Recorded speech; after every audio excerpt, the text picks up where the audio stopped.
Hello, thank you for joining. I'm Paige Williams, broker associate with United Real Estate Louisville, and welcome to my page.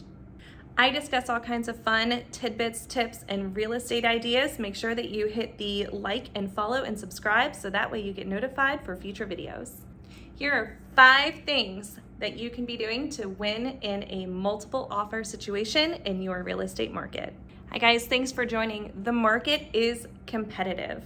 And I say competitive, and a lot of agents will tell you it's crazy. And although we like to use that C word sometimes, I'm gonna tell you it's competitive.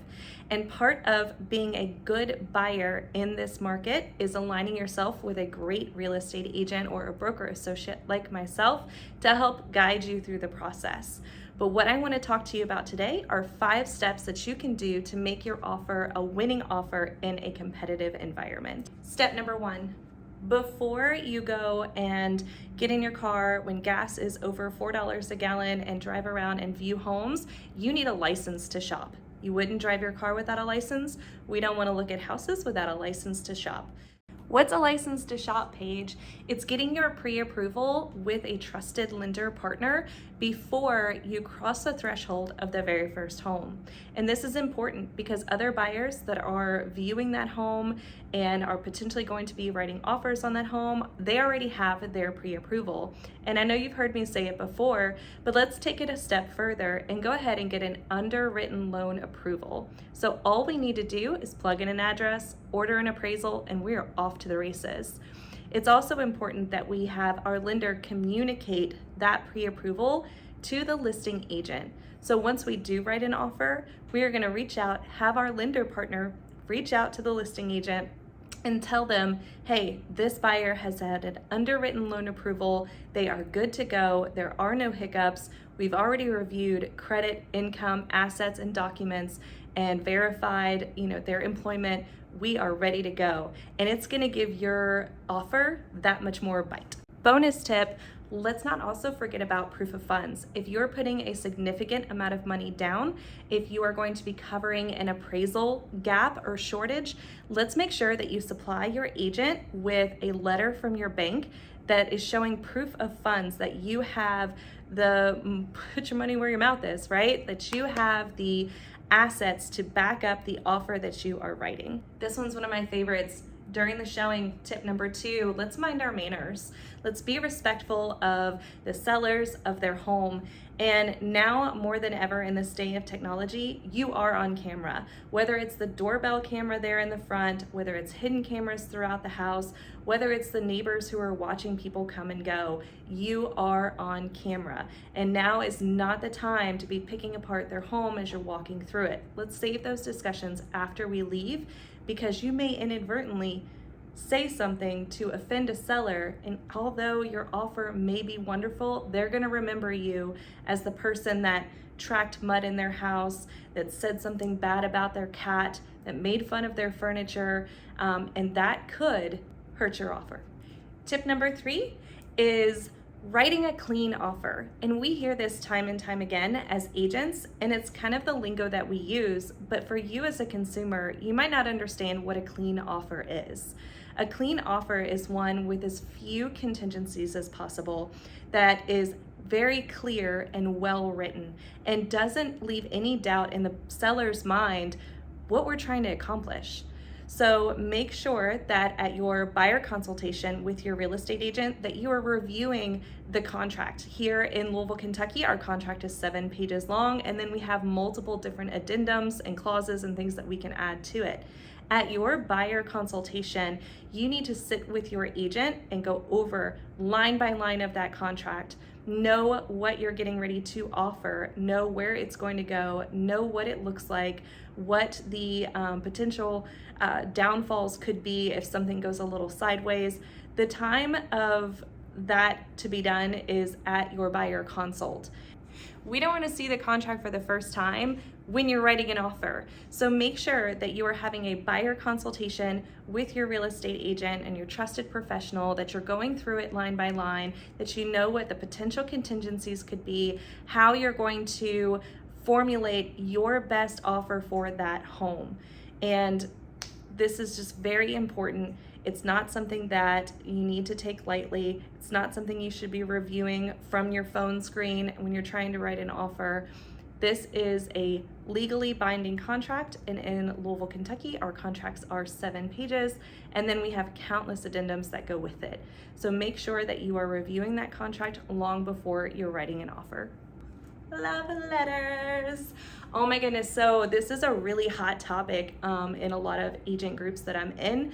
Love letters are not illegal.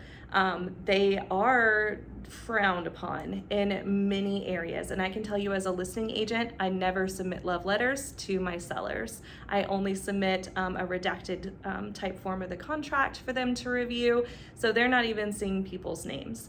But let's talk about love letters, and I have heard some really great ideas.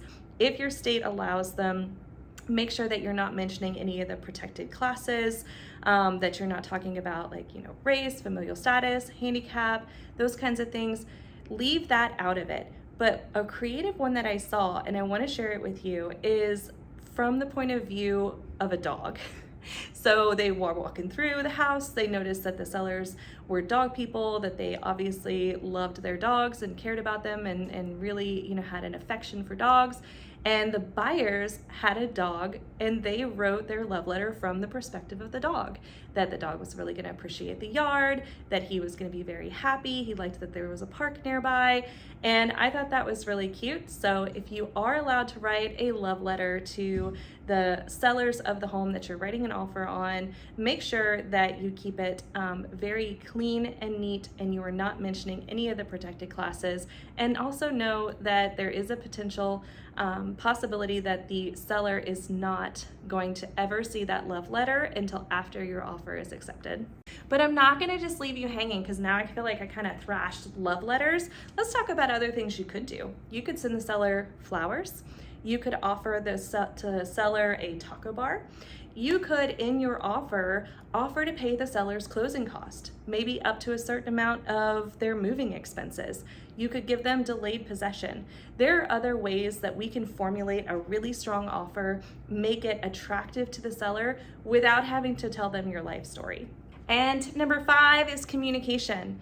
So your agent should be in communication with the listing agent on the other side. If you're getting ready to write an offer, your agent's going to reach out, let that listing agent know it's coming. They're being inundated with calls and texts and emails. Their sellers talking to them. They're trying to review offers with their seller as they're coming in, and there may be many of them. We don't want to set an expectation with a listing agent that we're going to send an offer over and then flake, right? We don't want to shoot them a text and say, hey, I've got this offer. This is about where we're going to be. Can you let me know? Is it even in the ballpark? Should we do a little better? Should we do a little worse? Maybe that listing agent's going to share it with us, but it can't be done without communication. So don't leave your real estate agent hanging. Make sure you're communicating with them and that they are communicating with the listing agent on the other side, not only before the offer is sent, after the offer is sent, that it was received. Sometimes they go to our junk boxes, right? So let's make sure that the offer was received. Give them enough time to respond and to answer or ask any questions that they may have. Because if your offer is not clean, or there's a little cloudy thing there, or maybe something happens with technology, don't wait till the very last minute. Be clear in your communication, be clear in your offer, and send it over not before the deadline, and give them enough time to review it and ask any questions they may have. And who doesn't love a bonus tip? So tip number 6, I'm going to tell you, we talk to our buyers about being ready, willing, and able. If a home is on the market, for the sake of round numbers, for $200,000, and you were willing to go to $210,000, but really you would have been willing to go to $225,000 or $235,000, have you spoken to your lender to know what the difference is in a payment from $2 to $210 to $230 to $235? Sit down with your lender. They're your partner. Have them run your payments at all the different numbers that you would have offered on that property. And I think that you'd be surprised how willing you would be to go up in your offer price if you had to, in multiple offers in a competitive situation if you knew exactly what your payments would be. So thank you guys so much for tuning in. I'm Paige Williams with United Real Estate Louisville. Paige is my agent. Please follow, like, share, subscribe, and if you have any real estate questions, I have answers. If it's the Louisville, Kentucky market or anywhere in Kentucky, I'm happy to help you.